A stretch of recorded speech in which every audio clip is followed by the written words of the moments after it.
This is what it looks like surfing in -20 Celsius. This was before we started getting a huge ice shelf, so I had to kind of hug the shoreline to get out to the spot where I scope for icebergs. Basically, once I get out here, I look for icebergs like this one you can see going down is a big one. On this day, it was mostly crushed ice. It wasn't huge ones like this, and I wasn't quite ready to get out to this one. Otherwise, I would have paddled in and rode it down. Here I am jumping in the water. It's always a bit of a shock when you first start paddling out. And on days like this, it's super important to paddle out and then you head towards the ice flows. So I'm actually paddling slightly upstream so that I don't, so that I can make it out further and through the ice before I hit the wave. This is a river wave, so you can see now I'm kind of floating in the ice and kind of looking back down towards the wave to spot myself and make sure I'm in the right position. There's a little demo there of how big the ice is. Here's a nice, easier section to paddle through, but there's still some bigger, thicker pieces around. I mean, it's -20, so the surface of the river is effectively freezing, and the only thing stopping it from freezing is the flow of the river itself. So there you can see the wave, and I'm kind of getting sucked into it here, and I'm surrounded by ice, which is a really bad place to be in. Usually I try to find an open section without ice. Here I have to start paddling to gain speed, and I'm gonna catch the wave in a second. Here it is. Boom, there I'm in the wave, and instantly the GoPro freezes over. That shows you how cold it is. And this ice hitting me is pretty thick, like I'd say 2 to 3 inches for the average piece and thicker for others. And so it's ripping on my fins. You have to keep your hands on top of the board. If you put them on the side, the ice can hit your hands. It could break your fingers potentially. So once I had a chance to pop up, I can see a lot better, but the ice was just ripping at my fins and pulled me off the wave immediately. So now once you're off the wave, I'm floating around all of that ice. So any big pieces I have to be really aware of, because sometimes they tip and they sink and then they surface, and sometimes they'll be 10 feet in the air beside you, just randomly surfacing out of the water, and you have to make sure that doesn't fall on you. So here's the ice field, and paddling through this is a battle. Basically, it's like dragging yourself on your belly across sand. The ice is like deeper than your arms, so when you stick your arms into it, there's all this resistance of the ice, and when you can find an open section like this, it feels like you're flying. It's crazy. Here I am, just putting the camera in the GoPro and trying to get some of the ice off it, but it's pretty hard to see because it's so cold. I mean, I don't know if it was -20 or -25, but luckily this GoPro, I have the dive case, so I kind of just rub right on the lens, which is terrible for it, but it's protected. So here you can see it now that it's a little clearer. And it looks like I'm in a bit of an easier section here to get through, but it's still a struggle. There's some of the smaller ice, a couple inches thick. It's pretty magical when it's clear like that. And then, yeah, when you're paddling, you're just dragging yourself through. It's brutal. It's really hard to do with a camera, so I don't get much footage of it. But I love how the water is steaming, too. That happens because the water is so much warmer than the air that it steams. And when it hits the rapids, you'd have to check the science behind this, but when it's moving quickly in the rapids, it spontaneously evaporates and creates that steam, as far as I understand. There's a big chunk of ice. And that sunset is gorgeous with the mist and the sun setting. Wow. I love being out here and just looking around and realizing that this is such a unique place to be. And sometimes within like 10 minutes, this landscape will completely change because something will happen with the flow of the water and it'll flush a bunch of ice down, and then it's totally different. So it's pretty amazing to know that I'm the only one that will ever see this, you know? Here's a good angle showing how little I move with each stroke. Basically, when you stop pulling, you stop moving. On bigger days, it'll be like this. You'll be in an ice field, but each block will be as big as your board. So you're like you kind of have to push them aside, and you're getting constantly bruised up. This one wasn't so bad, but the cold made it kind of intense, like getting an ice beard while you paddle. Here's a POV view of just paddling through it, and it looks kind of like snow, but it's all crushed ice. Even the snowy stuff, the white stuff, is actually ice that's just crushed and freezing together. Sometimes you'll get like small chunks that then freeze into a bigger chunk, and oh yeah, look at that view. So gorgeous. I don't know what's wrong with me, but I love being out here in this. in that mist. And I mean, it's not comfortable for sure, you're always cold, but it's such a beautiful environment and something that so few people see in the world. So yeah, this video, here's some underwater view from the ice to kind of see what it looks like.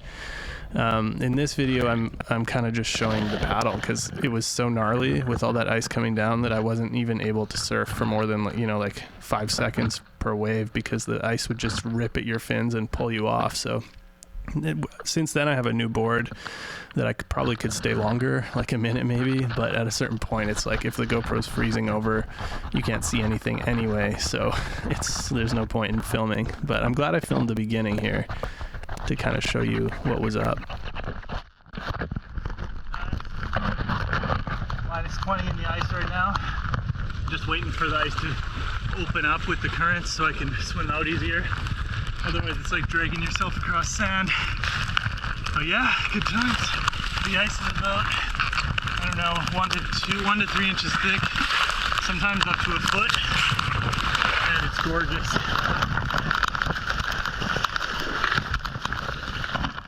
So what I was talking about there is basically I'm sitting in this giant kind of whirlpool swirling ice pit right now, and if you get stuck, which inevitably happens, or just need a rest, then you can sit, and because everything's kind of swirling around, you'll see kind of cracks opening up, and you learn to develop an eye for those kind of sections that are less dense with the ice, and then you swim through those instead. Yeah, it's pretty gnarly. Sunshine feels good. Woo! The sunny days are often the colder days, so it's often like this kind of steam and everything, and it's so beautiful and it feels good on your skin, but it's also savagely cold. I mean, the coldest that I usually go, I've never really stopped because of the cold, but the coldest I think it got here was like -40 or something, so -30 plus wind chill, something like that. And yeah, it was definitely a sunny day too. The best days to get back are when it's giant, like car or bus sized blocks, because then I get down to that kind of whirlpool, but instead of crushed ice, it's those huge blocks, and I just walk across them and jump from block to block like video game style. Super fun and a lot less effort. That was a nice little respite I had there, and now I'm back into the struggle, dragging myself through, waiting for the openings.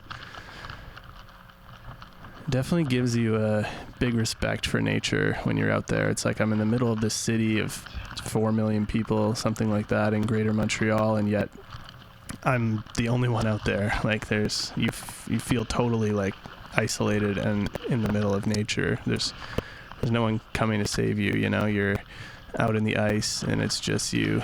There's a beauty piece. I can barely lift that. Luckily I've got the floaty board to help out. When those hit your board from the side, it's like, if you ever want to know what that feels like while you're surfing, just stand on a skateboard and get a friend to lay on the ground and kick the board as hard as you can, or body check you. That's what it feels like. Which is why you don't last that long when you're out there. And on the cold days like this too, like the ice freezes on the deck of your board because the splashing water comes up, and then suddenly if you move your feet, you're on legit ice and it's super slippery. So that's a whole other challenge. It's hard to surf well. Here I am at the end here, and this is like the ice shelf is starting to build up, so you can actually climb out here. This is a bit of a sketchy spot actually because the ice shelf has a current there, so you don't want to get sucked under the ice shelf because it's pretty far out. Sometimes it's right near shore, where this one was like, you can see there's cracks breaking off and stuff, so you have to be pretty aware walking across this. But look at that gorgeous, gorgeous ice. Wow, amazing. The formations change every day, so I love going out and seeing what it's going to look like, how it's going to change. You can see my ice beard has started building up here too, just from one wave. You know, I don't know how long this was, like 10 or 15 minutes. I mean, no minutes surfing really, just paddling, but it's crazy how fast it builds up. Now I'm just walking. The sound as I walk across this ice is crazy, and it's just such a beautiful environment. And I really fell in love with the cold by being out here surfing. It's pretty epic.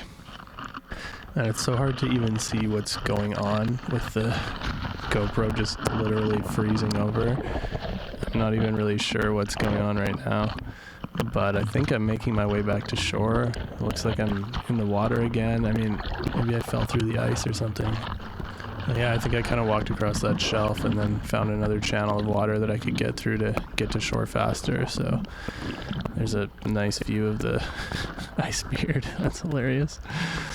This was like, I've been doing this like a decade now, surfing in the cold like this, and it's crazy how you learn these little things to help you get through it that you don't expect. And you know, everything from the board you ride to the equipment you wear to all these different things make a huge difference in how well you can surf, how much you can handle the environment out there.